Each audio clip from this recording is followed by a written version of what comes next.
This is my rhetorical rationale, and I first wanted to discuss my topic, which was, should nurse practitioners have the ability to work autonomously? This is something that is very complicated and has a lot of discussion and information behind both sides. And I would say that when it came to my audience, I picked the supporters and the opposers of the general consensus that I can make of these two groups. I found that people who make policy that allow nurse practitioners to work independently are generally in the middle of this consensus, and then they get influenced by the supporters and the opposers at trials or court cases when it comes to creating this bill. So when I looked into who makes up these two groups, I found that people in rural communities can make up the supporting group because they are going to be benefited by this new group of nurse practitioners working independently because they may charge less for their consultations.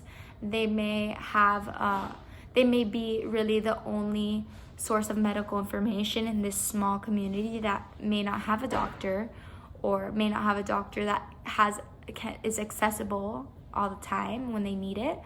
And I just found that generally people in rural communities would appreciate this support. I also found that nurse practitioners specifically, which are nurses with master's degrees, would also really appreciate this opportunity because it's really just like a revolutionary opportunity within the community. It allows a nurse to work independently of a physician. That has never happened. A nurse usually always works in a team, and this is just really a new opportunity for nurses, and it's just something that is desired upon most nurses. I would say that nurses can also make the opposing group, and so can people in rural communities, but generally from the information that I've gathered, this is the supporting group. On the opposing group, I would say that again, anyone can really make up these two groups. Anyone who really gets to see the information and gets to examine it, everyone is going to be affected by this. Whether you live in a rural community or not, you might end up seeing a nurse practitioner as a doctor in the state of Florida. The state of Florida passed this this bill that gives the ability for nurse practitioners to work autonomously. It's put into practice. It's something that's going to happen in the future. So it really does affect everybody, and everybody can be a supporter, opposer. But generally, the big group of people who influence policymakers and people who are going to court and discussing what they think should happen with this discussion, and especially in other states, because in Florida this was already passed. It's not really an issue, it's just something being discussed, are doctors. I found that physicians, because of their understanding of the scope of medicine and the scope of study that comes with medicine, a lot of the times they think that nurse practitioners are not going to have the same capability as a physician, as somebody working like as a pediatrician or an adult gerontologist or something like that, because they do not have the capability to look at those like little intricacies when it comes to diagnosis. So generally, that's what I found when it came to these 2 points, and I found that there was values on each side that made compelling arguments on both sides. So I really did have to investigate this conversation to make my own personal decision. So I talked about this a lot in my personal YouTube video, which I'm going to be talking about now as my first genre. I first wanted to say that my personal YouTube video can be considered an informal blog post. This account shows how my topic affects my own future and my decision-making process. I chose to leave this video almost unedited to display my real thinking process.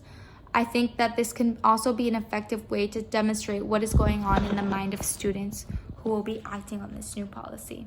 So when it came to this video, I really expressed my personal opinion. I left it almost raw, and I just talked about what I felt, and I just talked about my own discovery and my own experience with this subject as somebody who's going to be affected of this new bill that's being passed in the state of Florida. Right now my goal is to be a nurse practitioner. I have to decide if this is something that I want for myself, to have my own practice and etc. So that is basically what I talked about in this source, this genre, and I came to the conclusion that this is probably something that I would want to do. That I think that in a lot of ways, in more ways than ways that this can lead to the opposing side, this could be something that's beneficial. I think that there are more ways that having a nurse work independently and be able to see patients and be their own standing body of healthcare and helping others and caring for others can only be beneficial rather than the amount of malpractice that might happen in this area. I think that generally, and I discussed this in my page, generally when it comes to medicine, there's always somebody who knows more about a specific subject. And even when it comes to my own pediatrician who understands this full scope of medicine that a lot of doctors like to argue is like preferred and is better to have this full understanding. Of course, people want to go to somebody who understands medicine more. My doctor will say, oh, there's something wrong with your heart, you should go see a cardiologist. And then I'll go see the cardiologist because she thinks that there's something wrong with me and she doesn't understand the full scope of the heart and how the little intricacies work in it. And that's exactly what they're trying to say with nurse practitioners. I think that if nurse practitioners had their own practice and still created and people still understood that there's a hierarchy, that nurse practitioners aren't going to know everything, but they might be able to diagnose and treat a common cold, might be able to recognize common health conditions, might be able to just generally help people with what is common and what is understood as areas of medicine that are easy to see and to indicate that they need help and need care. And I think that it can really only be beneficial. I just feel that if a nurse practitioner understands their ranking and their hierarchy in the scope of medicine, and they care about their patient, they would have the ability to say, listen, I don't know about this, I'm going to help you in this ways, that's what I'm capable of, and then I'm going to refer you to something higher than me. And then that's why I'm a supporter of this bill and everything that's happening in the state of Florida, and I think it should happen in more states in the United States. And that is something that I expressed in my third video, which was kind of like this one, generally almost uncut, a raw opinion, my personal viewpoint. My second video was a news broadcast. I wrote down a little summary for it. I'm going to read it. I wrote that a news broadcast is a great genre for my discussion because it is a way of presenting a report rather than an opinion-based source. The information a reporter aims to discuss is supposed to be fact-based. I included an interview into my report to add an external viewpoint on my subject matter. This added complexity to my report and allowed me to report off of the experience of the member in the nursing community. So the way I separated these two video formats, one being my really informal, personal experience-based video and a YouTube video, and the other one being my news broadcast, which was the opposite, formal, edited, included an interview, which means included an external primary source. And I really wanted this to be a very fact-based source, while the other one was very opinion-based. I actually mentioned how I got something that I said in my introduction from a source, and I will be linking that on the next to the video on that page. And overall, just the video was supposed to be a way that did express my argument slightly and may have presented to the audience the positive sides of this bill and this situation, this argument, because of the fact that I included a nurse as my interviewee, and she discussed the positive aspects of what the positive outcomes of what would happen if she participated in in this action of having her own private practice. And that is the little subtle way that I use this genre to promote my argument. But in the end, it is something that is accessible to both of my audiences, both supporters and non-supporters and opposers. And it is something that I wanted to create a discussion from. Same with my YouTube video. I wanted all of my sources and my genres to lead to a discussion. I didn't care if the discussion from my video was an agreement or a disagreement. I just wanted to express my personal belief in any way that I could with these three genres and include myself in this discourse community and be an active member in it, and then create a discussion. That was my goal. And mainly I would go back to my audience, and I wanted my audience to be able to access these three platforms and be able to interact with them. So the news broadcast, it was just kind of the least interactive way, because it was something that you can't really just click on and like and repost, and you know what I mean. But people talk about the news all the time. People talk about what they see on TV. Generally, my family always talks about what's going on in the news. We play the news while we eat dinner sometimes. It's just something that becomes widespread, the news. So I thought that that was a good way of spreading this information by word of mouth. And then my YouTube video was a good way to just share the YouTube video, comment on it, like it. I wanted my audience to be able to respond. My Twitter handle was the greatest way of responding out of my three sources.